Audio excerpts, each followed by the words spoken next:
INDI alliance अगर ये कहता है कि 1 साल शरद पवार बनेंगे, 1 साल ममता जी बनेगी, 1 साल स्टालिन बनेंगे, कुछ बचेगा तो राहुल जी बन जाएंगे, इस तरह से देश नहीं चलता है। अगर कोई संभावना है ही नहीं, मगर अगर इंडी अलायंस को बहुमत मिलता है तो देश की जनता ये जरूर सोचे इसका प्रधानमंत्री कौन बनेगा।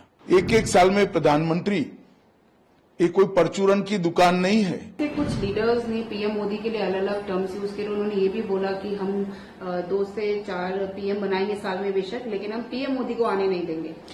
देखिए, इस देश ने 3 दशक तक अस्थिरता की कीमत चुकाई है। 3 दशक तक अस्थिर सरकारें चली, निर्बल प्रधानमंत्री चले। 10 साल से देश को एक मजबूत नेतृत्व मिला है, स्थिरता मिली है। न केवल राजनीतिक स्थिरता, नीतियों के बारे में और विकास के कार्यक्रमों के बारे में भी स्थिरता मिली है।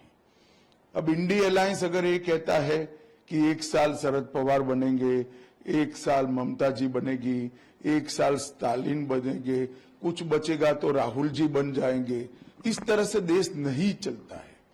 मैं देश की जनता को मनपूर्वक अपील करना चाहता हूं कि अगर कोई संभावना है ही नहीं, मगर अगर इंडी अलायंस को बहुमत मिलता है तो देश की जनता ये जरूर सोचे इसका प्रधानमंत्री कौन बनेगा।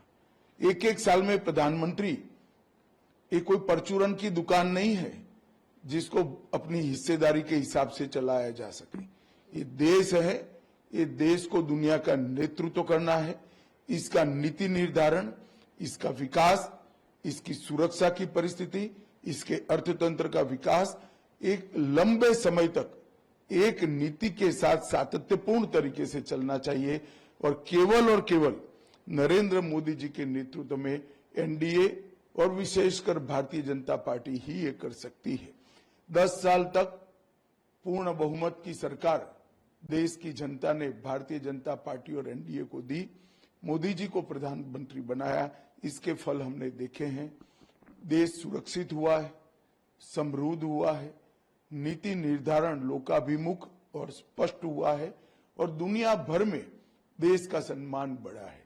मुझे पूरा विश्वास है 130 करोड़ की हमारी जनता तीसरी बार प्रधानमंत्री जी को मैंडेट देगी और बड़े बहुमत के साथ 2 बार जो मैंडेट दिया है इससे भी बढ़ चढ़कर बड़ी बहुमत देकर हमें जिताएगी।